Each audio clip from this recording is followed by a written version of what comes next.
Corner, where we nurture mind, body, and spirit.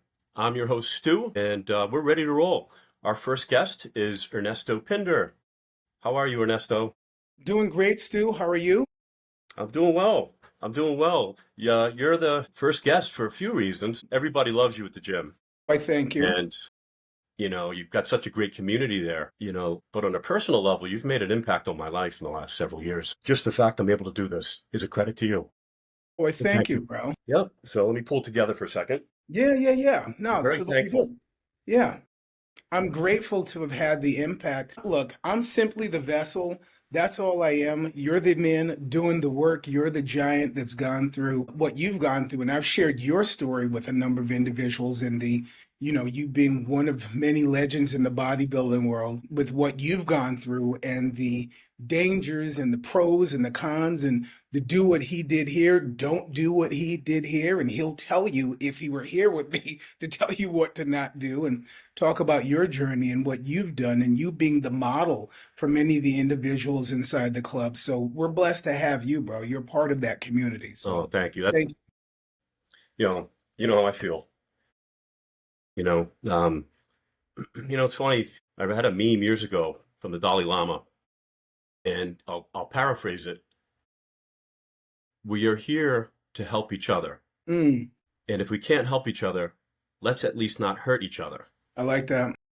right? I mean, so many of us want to hurt each other, and Yeah. that's not good. And I don't know. I mean, it's always been there. I feel like it's gotten a lot worse over the last decade or so, the level of divisiveness, which is interesting because the very model that, the very instrument that we're using to communicate and have this podcast, I think is what's helped facilitate a lot of the division that we have in and across the country and across the globe. I said historically that regardless, human beings will always find something to exacerbate based off of differences, whether it be, if it transcends race, then it's sex, then it's weight, then it's skin tone, or whatever it is, there's always going to be that level of something. If we can focus on the things that we have in common, we'll find that we have things less in common, Right. which is something I discovered actually over the last 24 hours, but I'll share that later. And the purpose for me to push forward with this is to really helping others is a calling, right? And sometimes when I struggle with things, I think how fortunate I am to make a living at helping others, right? Mm, And it's so fulfilling. What a blessing. I've met so many wonderful people over the years in the fitness industry, and I've been competing for so long, 35 years, you've been competing for 1991.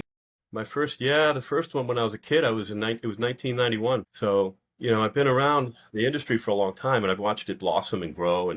Um, and that's why I got back into it 15 years ago. Okay. It was a calling. So this is just more of a moving in that direction. And how can I reach more people? And this was, just trying to find the courage to do it. And, I had some profound changes in my life in the last few months.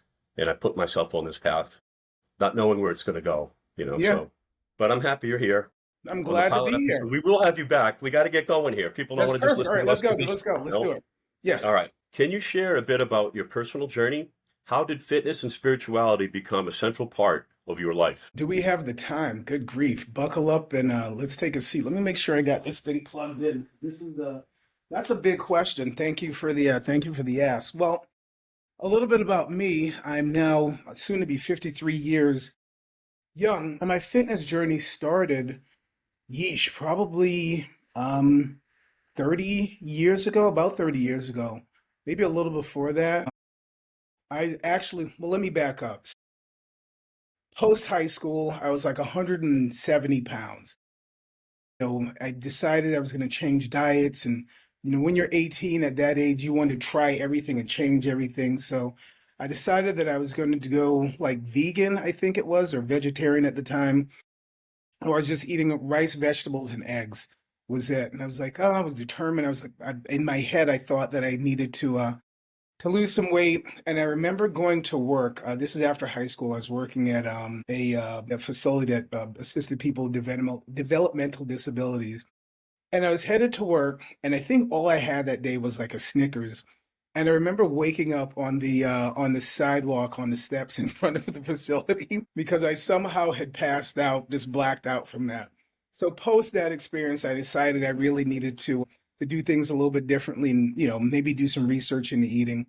And then I ate everything. After my first son was born, I went from, well, then it was college. And then again, my son was born, went from about 180 to 260 after he How was much? born. 260? 260 pounds. So I wound Wow. up ballooning up from we'll say 185 to like 260 pounds with a 50-inch waist. Ernesto, what was the time frame for that? My son was born, How many years so did it? within about a year, believe it or not, because it's fun and you're gaming, and you have this newborn. I was working, I was busy working. So again, so all right, so back up. So from 18, my son was born when I was 21. So when I was 21, ages 21 to like 23 is when I put on the massive amount of weight, and I was working a corporate job and on the road a lot, wasn't eating the healthiest, consuming way too much beer, and not having a very healthy lifestyle, ballooned up to that weight. And then I said one day, my wife at the time, I said, "You must have shrunk my pants because I was putting on my suit pants and they didn't fit anymore." I was like, "What have you done to my pants?" And it wasn't that she had done anything, because A, they had to be dry cleaned. These weren't something that was thrown in the wash. I was always proud to say, at least I was not a 50-inch waist. I was always like in the 40s, 43, 46, 48. And I creep up is one that's pretty gradual, but there nonetheless. And I graduated to a 50-inch waist. And I picked up a book by Bill Phillips called Body for Life. And that is the reason why I'm here and able to speak to you today. That book in itself changed my life and is the reason why I've become A, I'm alive, and B, have such an affinity towards fitness. That's excellent. You hear that story, through the industry, people that have a child and, you're picking off their plate for 4 or 5 years, you're going to all those parties. And I hear a very similar tale, particularly with people in the industry that go through it, because we always end up back in the industry or back in the gym. And that's a habit you like to develop. And that's one of the things I teach, right? Try to get people to consistently go to the gym for 6 months, 9 months, a year. And then at that point, they'll never stop, so it becomes a habit. All right, part two to that question. Yes. Was there a defining moment that deepened your spiritual beliefs or shifted your approach to fitness? Okay. The yes and no. Discovered that, okay, I need to do something about this. Got into the Body for Life by Bill Phillips, and was able to make some incremental changes in bringing my weight down. I was like, oh, I'm 260 pounds. How'd I get here? And I have a picture that was actually my Facebook profile for a while, because for a long time I wouldn't take my shirt off in the gym. Well, not in the gym, but in like to go swimming or any public events or anything like that, because I didn't like the way that I looked. And I think anybody with body dysmorphia, and if you're that size, you have some form of body dysmorphia. Hell, I'm in the best shape I've ever been in my life, and I still have body dysmorphia. Is that you learn how to instinctively not look at any reflective surface, not gaze at any surface. If you're unclothed, you learn to not look at that. Your body's trained to not look at that. And I did that for so long, like decades, that once I even became comfortable with the skin that I was in, I still struggled to look at that. But I think in going to the zoo, I had an affinity in wanting to help people, and then going to the zoo and working there helped me execute that. And some of the stories that I'd seen and the lives that gym has changed, and the community that has changed, has been remarkable. It was at that point in time that I said, you know what, fitness is really what is really one of God's calling, for me, to be able to get people from where they are physically and or now mentally, because that's a huge piece of my purpose, to where it is that they should be, not necessarily where they want to be, but where they should be, where life where their life path should go, where God has, what God had planned out for them. God did not plan for me to be 260 pounds with a 50-inch waist. I can assure you, you can't live life and live it more abundantly at that weight, at that health. It's just not sustainable. It was at that point that I recognized that one of the great pieces that I'm here for. So there's two great times in a man's life. One is the day he or she is born, the man or woman is born, and the second is the reason that he or she knows why. And I discovered that why, part one of that why, probably about 5 years ago. Again, having worked for the zoo, and part two of that is the mental health component, which ties hand in hand with the physical fitness piece. So about 5 years ago, I discovered that, and more recently, within the last year or two, with the whole mental health piece. Yeah, it's a game changer. I've struggled with anxiety my whole life. I still do. Sure, we all do. Yeah, and weightlifting or exercise has always been my go-to. And I've recently started meditating, and that's been a game changer for me. Awesome. Yeah, it's really lowered my blood pressure.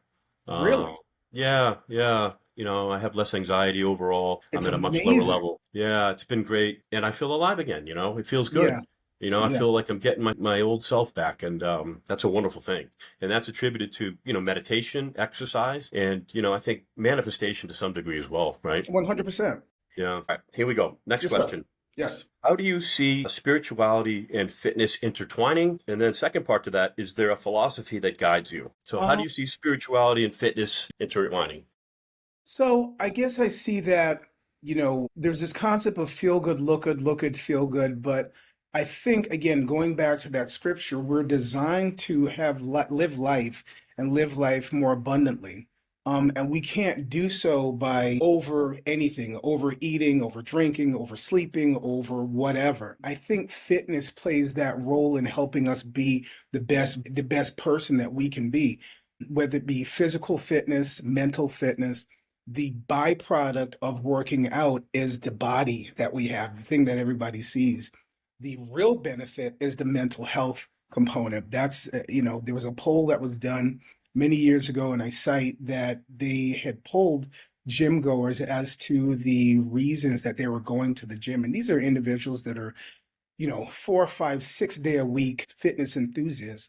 And everyone thought that the answer was going to be physique. Nope, it was mental health, and it was to deal with mental health, stress, anxiety, be able to manage those things. So I think that, I guess, the way fitness and faith would intertwine is that God wants us to be healthy. And I think fitness is the way that we're able to do that. And I Yeah. think that you're finding more communities of faith, regardless of whatever religion or faith that they hail from, a lot of those communities coming together. It's not uncommon for us to say prayer before a workout inside the gym. And sometimes that's grown. The largest, I think it was like 8 or 9 of us that interlocked arms on the second floor and on Manchester 377 South Willow, and said a prayer before we worked out. That's It's awesome. remarkably impactful to have that community around you, not just for the physical piece, but also with the spiritual components. Yeah, the energy level, right? I can imagine the Huge. aura, right? For me, just getting into like what a little bit of a meditation before I exercise. I've Sure. got about 15 to 20 minute stretching routine I do. I need that. And I really dialed in. And it's a form of meditation, although I never viewed it that way till recently. But that really helped me dial everything in. It closed my world. It opened up my Mm, mind, and I still do it. It's a big part of my exercise routine. Do you believe physical training can be a form of meditation or spiritual practice? If so, how? We just answered this question. How great is that? 100%, to I guess dive in a little deeper. So when I was sick, and I don't think there's three types of people this winter: those that have been sick, those who've gotten sick, and those that are getting sick. This was a very, very interesting winter with the multiple viruses, the heavier strains, the aggressive progression from a sniffle or a cold or a sneeze directly to pneumonia or bronchitis. I've never seen that in my 52 years of life. So that's part one. But the bit to answer that, the biggest piece for me was not being able to work out. So I think the average recovery from the viruses this winter, full recovery is about 45 days Oof. between the cough and like all the other stuff that went along with that and the respiratory recovery. Those were all big. But for me, one of the biggest things that I noticed, A, besides the lethargy, exhaustion, which is just your body trying to heal itself, I started to go into a gradual depression, not just from being sick, but from not being able to go to the gym. That's the biggest thing, for me. And used to tell people there is a road, there's this fork in the road. If you don't go 2 days, 3 days, okay, not so bad. Four, okay, maybe five, six, if you're not feeling well. By day seven, there's that fork in the road. And again, this is based off of you being, let's say you're fine, you're able-bodied, you're just not going. There's a fork in the road by day seven, and you know this as a trainer and being in the strength and wellness industry for a number of years. If by day seven whatever choice you make, that's the choice that generally tends to stick. If you say, you know what, I'm going to rip it and grip it, and I'm going to wind up going, you go back to them, great. You're probably off to a pretty successful future. If you say, nope, I'm not going to go, or I'm going to delay it, I'm going to push this out, the chances you going back are very, very low. So that Hmm. 7 day portion, that's where that split winds up occurring. I hope that answered that question. I think it How do you approach mental resilience? Does your spiritual perspective shape how you push through challenges in fitness? 100%. 100%. So days when I don't feel like it, and believe it or not, there's many a days that I don't want to go to the gym. People I think that we go because, oh yeah, yeah, I can't wait. And oftentimes that is the case. But there's days where I really am like, you know what, there's 1,000 other things I'd rather do than go to the gym. But I go because I know that my mental health needs it. That's a big portion of that. And then I feel better. So, as far as like mental acuity and being able to be focused, I find that I'm a lot better post workout than I am pre workout. So, Yeah. if there's things that I'm working on in my head, I'll think about that during the warm up and just during the strength training. When I get done, obviously it's going to lower cortisol levels. Lowered cortisol levels are going to help you concentrate and carry out your tasks better. So yeah, those two do go hand in hand for me. I hope that answered the question. Yeah, that was good. And I find, once you're in that routine, I'm much more present. It's much simpler to be, or I shouldn't say simpler, easier to be It present. I don't have is. to work as hard, I agree. when I'm in that routine, because I'm just so focused in that moment. And, I think that's where it's benefited me as well. Okay, taking a different kind of dive. You ready? Sure. Let's go. Okay, have you ever helped someone make a breakthrough, whether in fitness or in life, because of your spiritual approach? Any stories you can share? If I ever helped anyone, yes. There's a number of individuals. So for again, being in this fitness industry, you hear all kinds of things, people going through whatever journey. I've experienced and walked along people with death and divorce and marriages and, births and all those other components. And being able to use myself as that example. One example, there was a girl at the gym who really wanted to lose some weight, but just couldn't quite get there. Like the habits weren't there, and just needed was genuinely struggling. And I'd make it a point when I didn't see her at the gym to call her up, say, "Hey, what's going on? We committed to this. This is what you said you were going to do. What happened?" And to help her stay with that. And in the end, she wound up continuing being very, very successful, and then wound up actually graduating on to becoming a personal trainer Oh, that's because great. of what, not just me. I was simply the vessel. She decided to do the work. It just took a little nudging. And I think oftentimes we have to be that individual that has more faith in the individual than they have in themselves. So we in the beginning have to have that faith for them because they're not there just yet.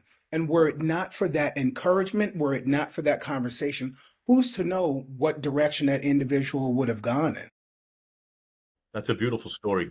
Thank you. Yeah, if I may share briefly, as far as faith is concerned, having the power and the conviction to be able to face your fears and do it anyway. So there's an individual that was at the gym, and I tell this story often, Colin Bigelow. Young man, it was my last week at the gym, and we were walking through the club, and he had the courage to ask me, "Do you mind if I pray for you?" And he Mind if I did. He said, "Do you mind if I pray for you?" And he's significantly younger. Like at the time, he had to be, I don't know, like his early 20s or something. And I'm getting ready to, I'm at 50 at that point. Um, I said, sure. And, he prayed for me and I bawled my eyes out. And that actually, the courage to say, can I pray for you, was transformative in my return back to spirituality.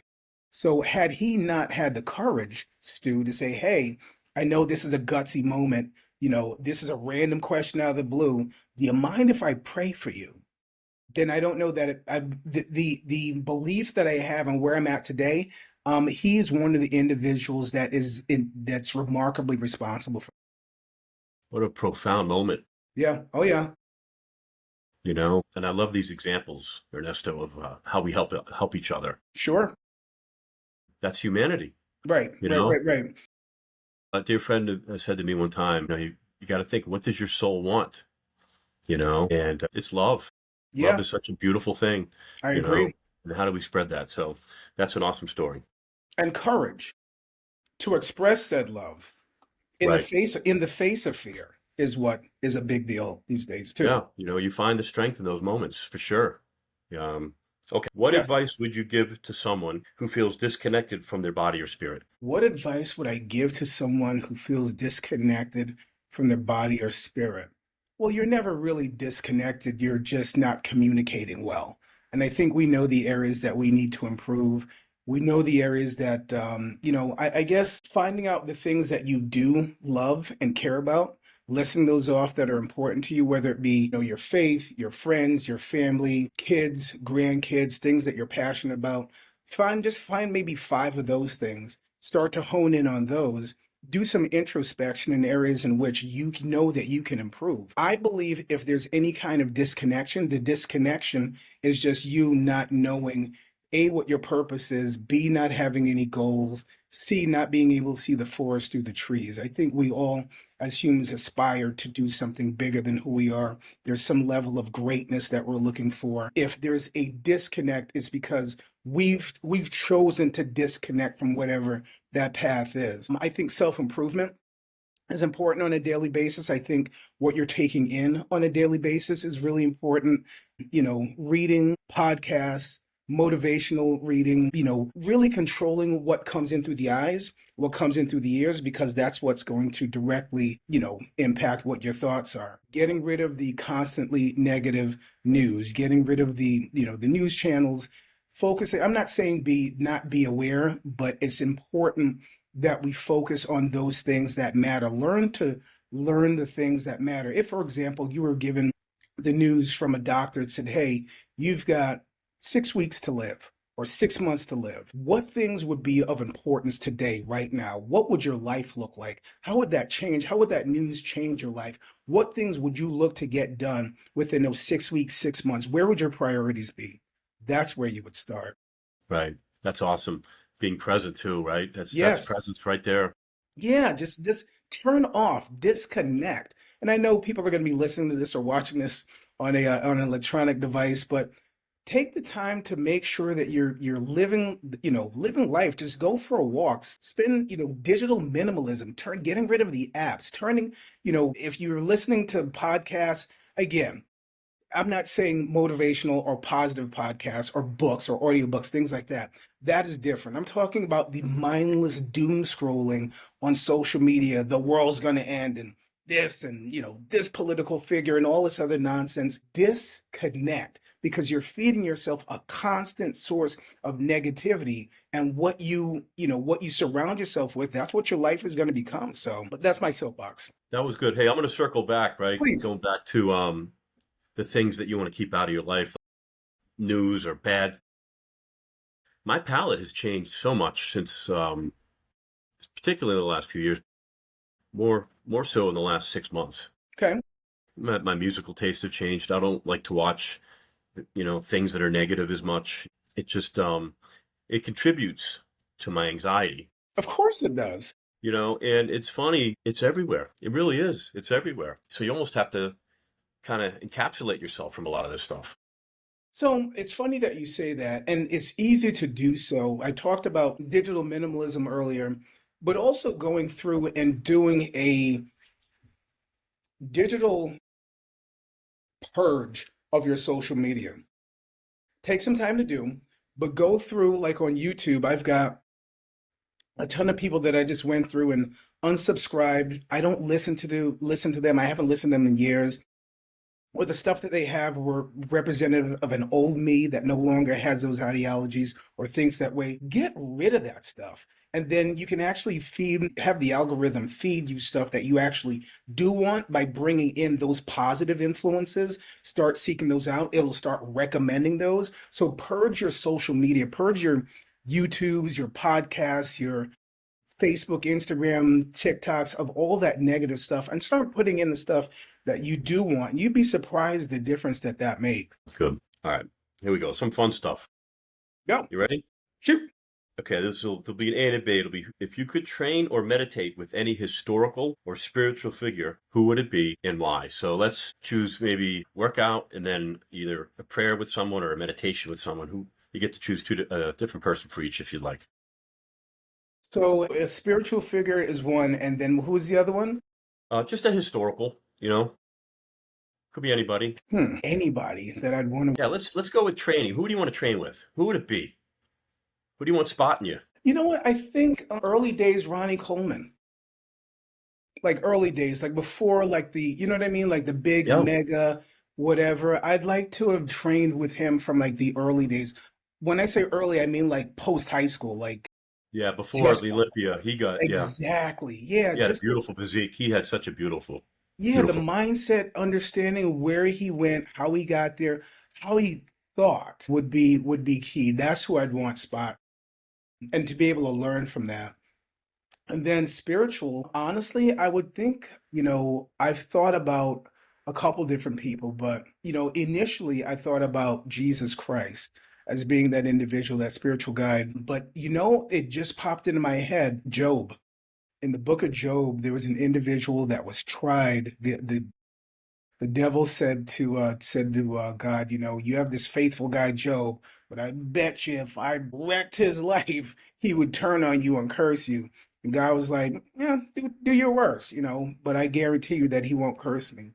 The only thing you can't do is kill him. And the devil went to town on him. And throughout all this individual remained remarkably faithful throughout times that, based off of a quarter of that, many of us would have given up and said, God, I'm out. But this individual did not. So like I said, I don't know why, but that Job came to mind, just being able to sit side by side and understand the mindset of just remarkable faith throughout continuous trials.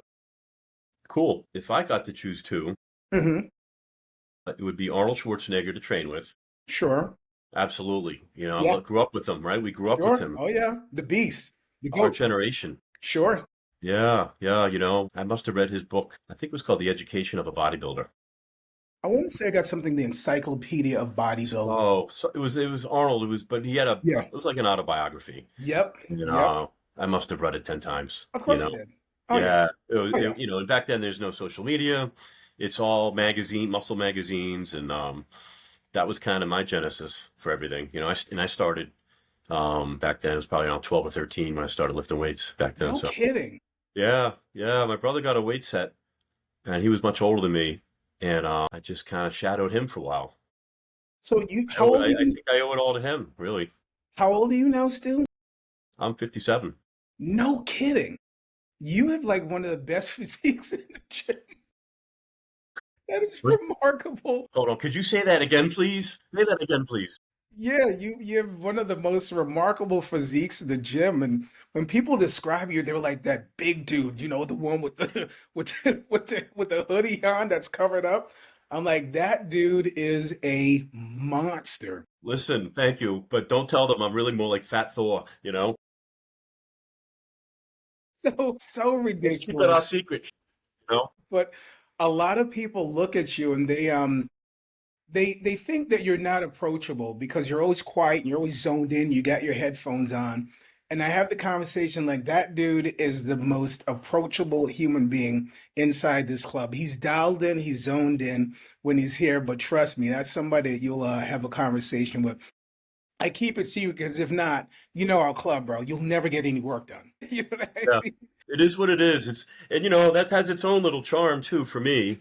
It is. It's old school. That's kind of, it's not new school. Hold on one sec. Yeah, do your thing. Go ahead, grab it. I can't.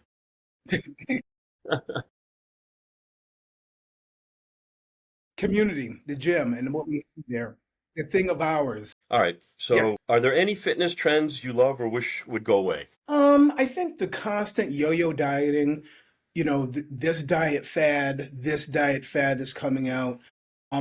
I do have a particular concern at the number of supplements that are coming out these days that are being hawked as the go-to.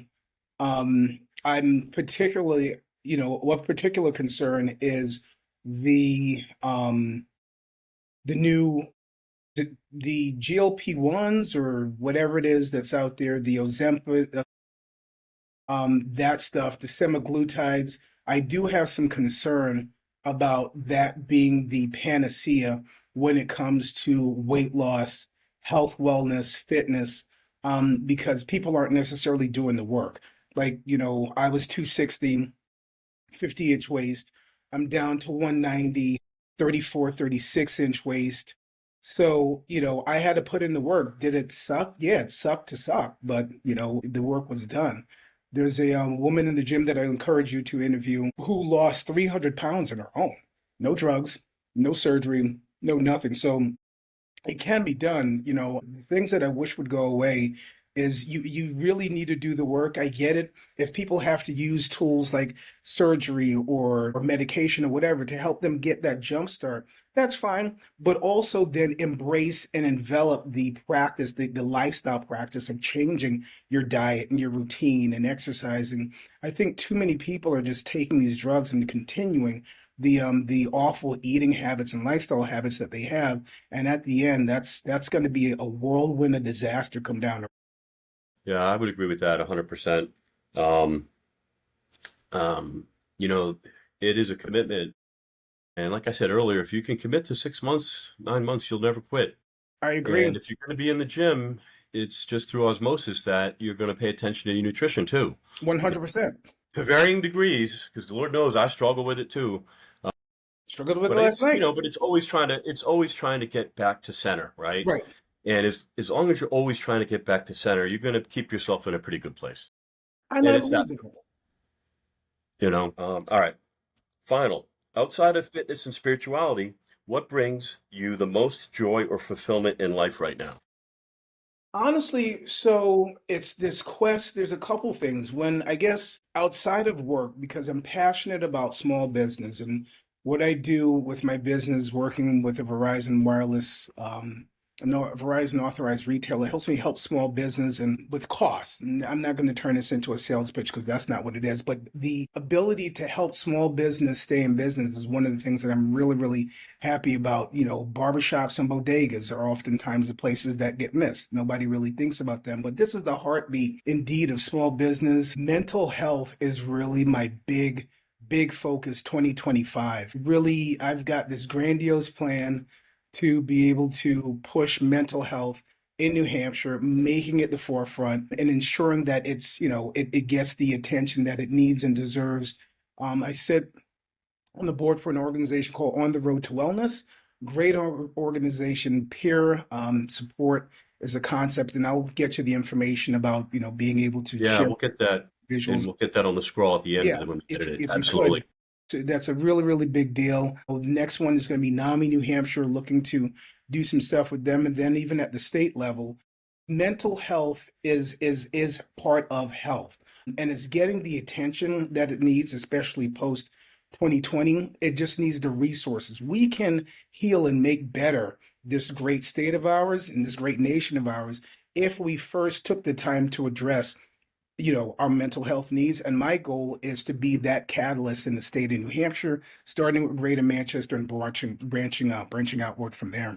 That's awesome. That's awesome. All right. Well, this has been fun, buddy.